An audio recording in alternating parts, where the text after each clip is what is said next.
It's Diogo Dallo who pulls the ball back across. Garnacho! That is outstanding!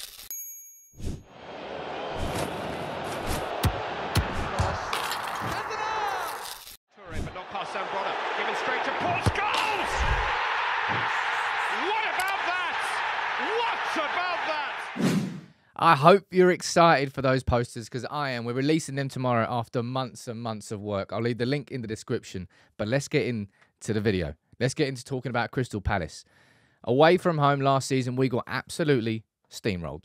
And I'll be honest, I'm a bit worried about this game on Saturday. I'll run through the starting 11, take a look at the formation that Palace have been playing at their season so far, and where I think the battles are on the pitch and where changes I think are needed. Would you start Rashford, Ahmad and Garnacho? Get your 11 in the comments. But I think Glasner's done a very good job at Crystal Palace. All right, we don't need to speak about too long about what happened last year. We got absolutely steamrolled at Selhurst Park. We were down in the dumps and then they just crushed us into the mud. So far this season, though, Crystal Palace have struggled. All right, let's take a look at their results in the Premier League. They've played 4 and they've not won any.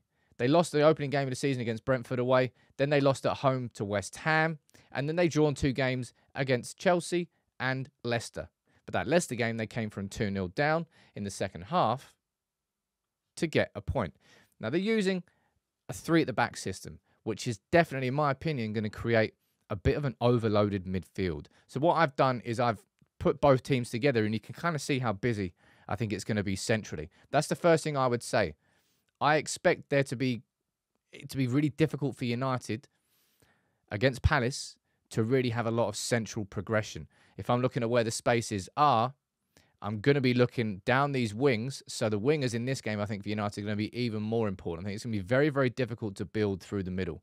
And there would be some changes that I would bring. Now, that was the team that lined up against Southampton. I don't think it's going to be the exact same 11. How fantastic is it, really, how comfortable Mazraoui has looked straight away. Really, really impressed by him. And I wouldn't change anything in that back 4. De Ligt went off with a cramp against Southampton, but he said it was a cramp and he was rested until what? He played, 15 minutes in against Barnsley? He'll be fine to play, fingers crossed. And I wouldn't change anything in that back 5. I think Martinez is going to have to be...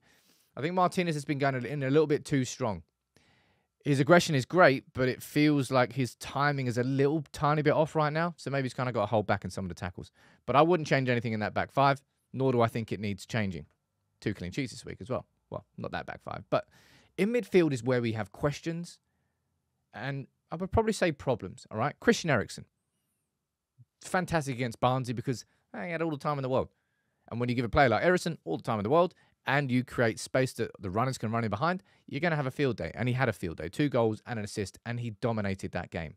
But who starts in midfield for you against Crystal Palace? Because, and he needed to, Kobbie Mainoo got a full rest against Barnsley. Not 1 minute played, and he really needed that. But does Ugarte start this game? That's the main and big question down there. My prediction is that Erik ten Hag is probably going to be looking at Eriksen. And like, if we were to bring the 2 wing-backs for Crystal Palace forward, which, of course, they're going to be aggressive. They're at home. And they're probably going to leave a lot of space, as I said, down in these areas there. Of course, the centre-backs are going to split to try and cover it. Guehi marking in the middle. But the spaces look like they're going to come down the wings. And in that environment, Erik ten Hag might be looking at Christian Eriksen in these situations thinking, oh, I really want his passes over the top. But we all know that Eriksen's going to get overrun in midfield. I'm really torn on this one. Not because I would start Eriksen, because I don't think I would, because I'd be scared of United out of possession. But I think because of that reason, Erik ten Hag might start him. And you might see this.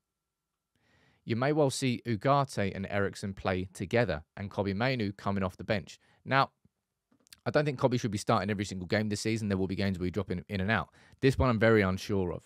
And also, I think United, the first 2-3 games, we've used that 4-2-4 system. I don't think that works. Again, looking at the way that these teams are shaped up and the way that Palace is shaped up, it's too overloaded in this area to be able to dedicate 2 forwards in the 4-2-4 system. So Bruno Fernandes, I think, is going to have to be more of a traditional number 10 in this game. And I actually think Ugarte does start. play 60 minutes. Who comes on? Casemiro? You could say Collier, but I'd probably say Casemiro, and then I'll be worried about that.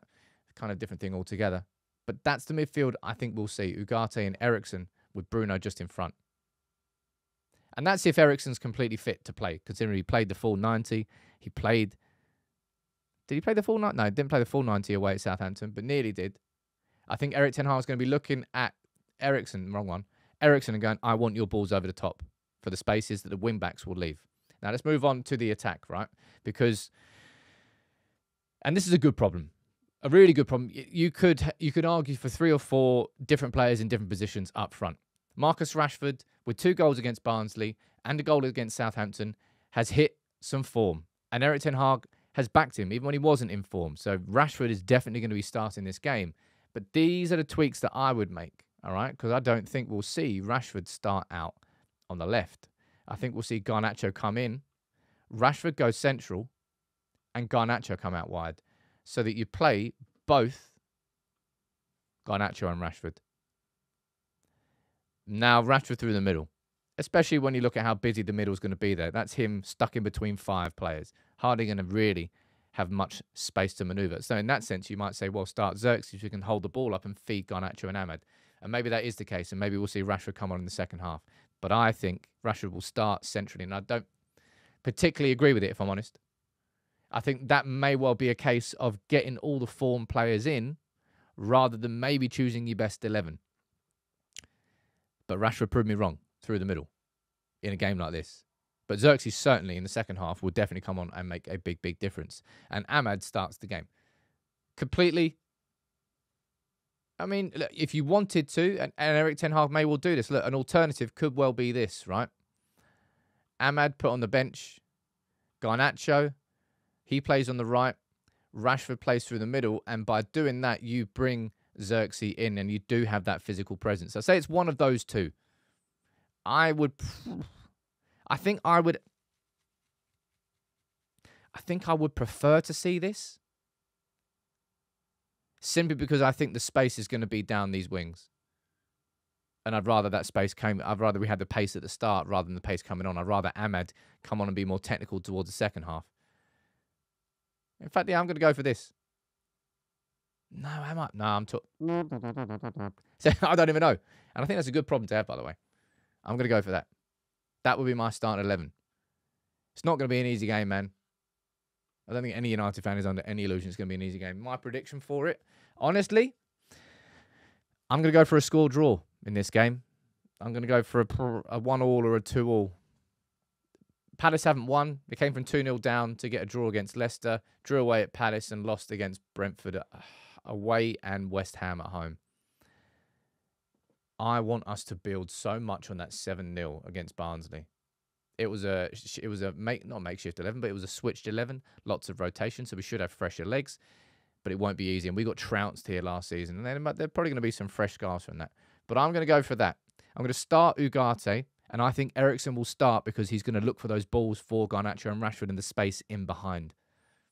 Just my prediction of how I think the game might go. Might be completely wrong. Maybe we will use a 4-2-4 system. But I don't really want to see us do a high press in this game. I think we'll leave way too much space. They've got too many bodies in midfield. It's not going to be easy. They're a good team. Let me know your prediction in the comments below.